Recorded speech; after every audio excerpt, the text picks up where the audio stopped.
સુરત શહેરમાં ઉત્તરાયણ પર્વની ઉજવણી નિમિત્તે મોટા વરાછા અબ્રામા રોડ નંદ ચોક ખાતે સીતારામ ગૌશાળા ટ્રસ્ટ વિરેડી દ્વારા વિશેષ સેવા સ્ટોલનું આયોજન કરવામાં આવ્યું હતું। આ સ્ટોલ દ્વારા ગૌમાતાની સેવા, સંરક્ષણ તથા લોકજાગૃતિ માટે વિવિધ સેવા કાર્યો કરવામાં આવ્યા હતા। ઉત્તરાયણના પવિત્ર પર્વ દરમિયાન પતંગ ઉડાડવાથી અનેક નિર્દોષ પક્ષીઓ ઘાયલ થવાના બનાવ બનતા હોય છે, તેમજ માર્ગ પર ફરતી ગૌમાતાને પણ અનેક પ્રકારની મુશ્કેલીઓનો સામનો કરવો પડતો હોય છે। આ બાબતને ધ્યાનમાં રાખી સીતારામ ગૌશાળા ટ્રસ્ટ વિરેડી દ્વારા ગૌમાતા માટે ચારો, લીલું ઘાસ, પાણીની વ્યવસ્થા તથા સેવા સંકલ્પ સાથે આ સ્ટોલનું આયોજન કરવામાં આવ્યું હતું। સ્ટોલ ખાતે ગૌમાતા માટે ખોરાકનું વિતરણ, પક્ષીઓ માટે દાણા પાણીની વ્યવસ્થા તેમજ જનતાને ગૌ સેવા અને જીવદયા અંગે જાગૃત કરવા માટેની માહિતી આપવામાં આવી હતી।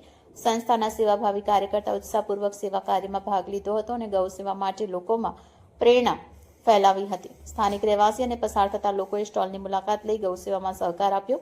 અનેક દાતાઓએ આ સેવા કાર્યને વખાણી અને આ પ્રકારના કાર્યક્રમ સતત ચાલતા રહે તેવી શુભેચ્છા વ્યક્ત કરી હતી।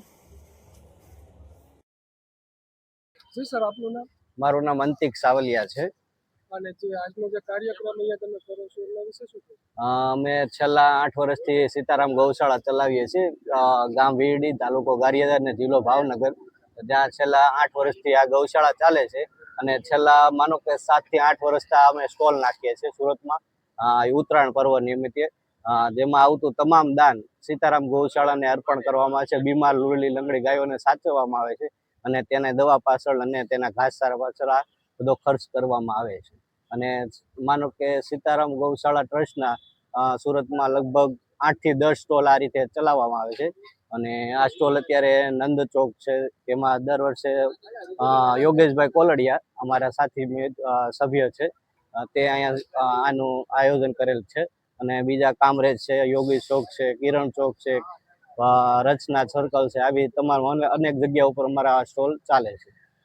અને અંદાજિત તમે કેટલા લોકોનો ગ્રુપ હશે તમારો? અંદાજે તમે આમ ગણો તો વીરડી ગામના તમામ સભ્યોમાં આમાં યોગદાન આપે જ છે, પણ અંદાજે રેગ્યુલર સભ્ય 50 થી 60 સભ્ય વીરડી ગામના છે અને અમારા સુરતના પણ સાથી મિત્ર ઘણા આમાં જોડાયેલા છે, જેની સંખ્યા અંદાજે 25 થી 30 હશે અંદાજે।